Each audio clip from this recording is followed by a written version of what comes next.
मैं इलाहाबाद से चुनकर आता हूं। वहां पर जो कुंभ मेला का आयोजन किया जा रहा है, मैं सबसे पहले संसदीय क्षेत्र इलाहाबाद, इसलिए मैं सबसे पहले उन श्रद्धालुओं को जिन्होंने अपनी जान गंवाई है, उनकी स्मृतियों को नमन करता हूं, श्रद्धांजलि देता हूं।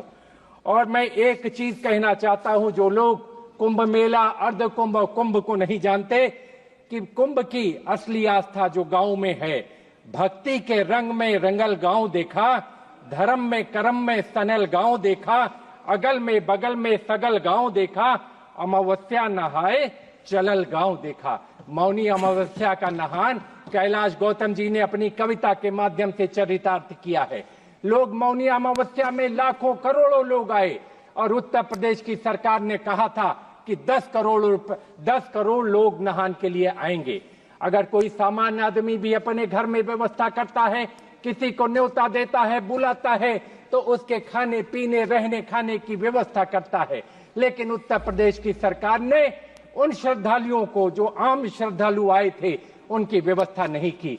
उनके साथ कहीं न कहीं वो 30-30 किलोमीटर पैदल चलकर गए गंगा के स्नान के लिए। जिस आस्था के साथ गए, मैं कहना चाहता हूं, उनके न शौचालय की व्यवस्था थी, न पानी पीने की व्यवस्था थी, न उनके रहने की व्यवस्था थी, और न खाने पीने की व्यवस्था थी। इसलिए मैं कहना चाहता हूं कि आप कभी जाकर देखें। मैं सभी लोगों से कहना चाहूंगा कि कभी कुंभ मेले में जाकर देखिए तो वहां का माहौल कैसा है। उल्लास का, उमंग का माहौल था। जब 29 तारीख को लोग, 28 तारीख को लोग, 27 तारीख को लोग पैदल चलते हुए जा रहे थे, उल्लास उमंग का माहौल था।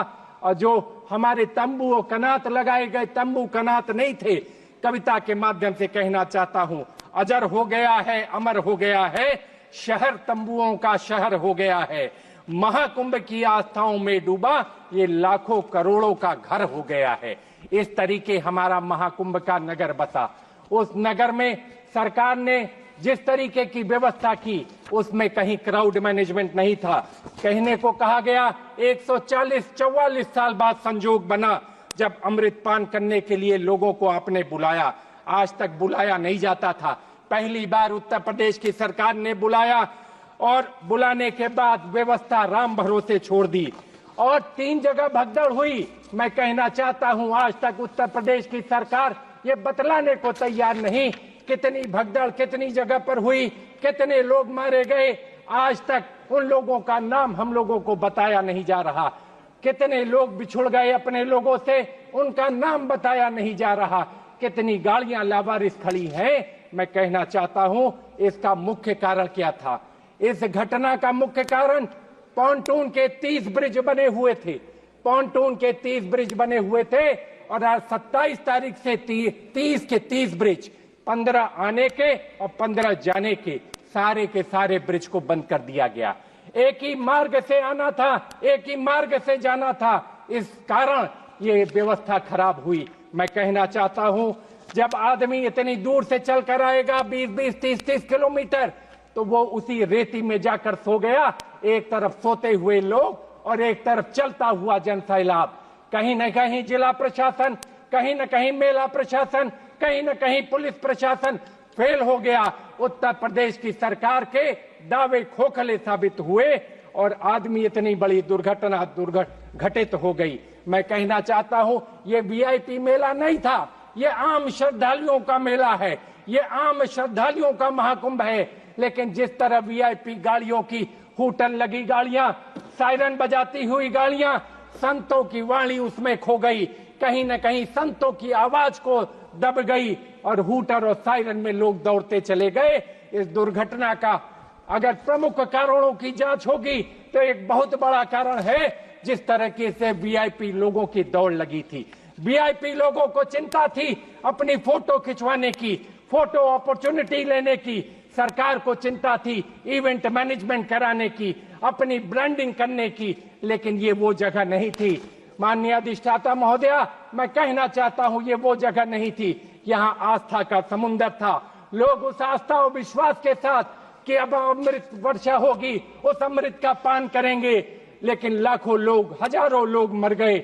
आपने देखा होगा, वो दृश्य देखे होंगे कि किस तरीके से जेसीबी लगाकर लोगों का सामान उठवा कर फेंकवाया गया, किस तरह फेंकवाया गया।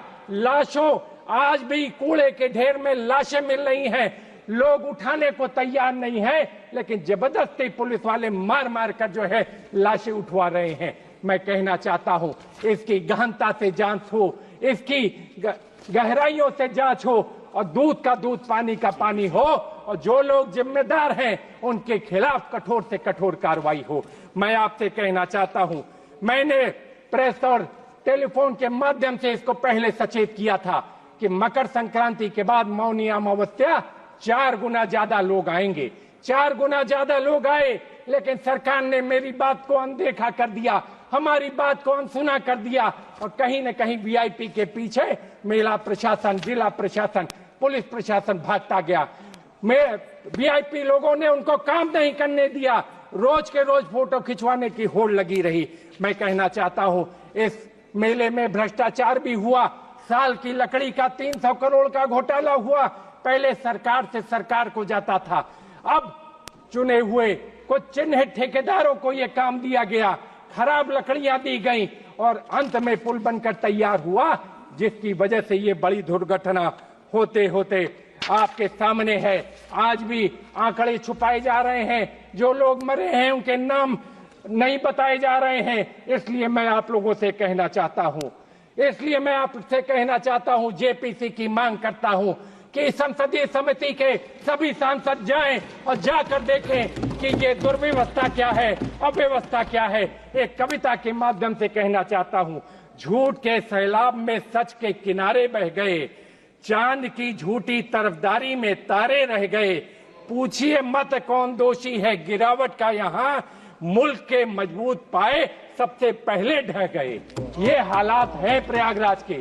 आज प्रयागराज के लोग पीड़ा में हैं, आंसुओं से रो रहे हैं। जो मायूसी छाई हुई है, इसका जवाबदार और गुनाहगार कौन है, हम जानना चाहते हैं उत्तर प्रदेश की सरकार और केंद्र की सरकार से। इन सरकारों ने इतने पहले आयोजन की व्यवस्था की, कहा मेट्रो बनेगा, कहा गंगा एक्सप्रेस वे बनेगा, कहा 6 लेन ब्रिज बनेगा, लेकिन आज भी एक भी चीज बनकर तैयार नहीं है।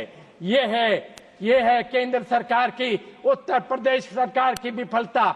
एक भी मजबूत काम नहीं हो पाया, एक भी ढांचागत काम नहीं हो पाया जिससे क्राउड मैनेजमेंट की बेहतर व्यवस्था हो। अगर दुर्घटना हुई थी, उसके इवैक्यूएशन की, उसकी तैयारी कोई भी नहीं थी। जिस समय घटना हुई 1:30 बजे रात, उसके बाद दूसरी घटना झूसी में 5:30 बजे की है, लेकिन प्रदेश की सरकार उसको मानने को तैयार नहीं।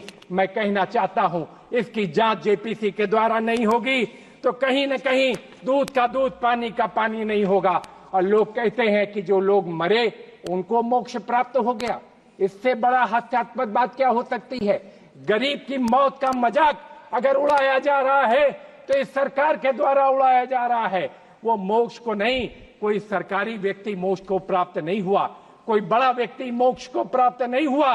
गरीब किसान मरा, वहां पर गरीब किसान ने अपना दम तोड़ा, जिसकी लाशों की गिनती, उनकी लाशों की गिनती आप करने को तैयार नहीं। क्या था बताओ उनका पाप? मैं तो पूछना चाहता हूं, क्या था बताओ उनका पाप? हादसे, नाकामियों, गलतियों के बाद भी थपथपाते दिख रहे, अभी भी अपनी पीठ आप, अपनी भी पीठ आप थपथपा रहे हो इतनी नाकामियों के बाद। इसलिए मैं आपसे कहना चाहता हूं,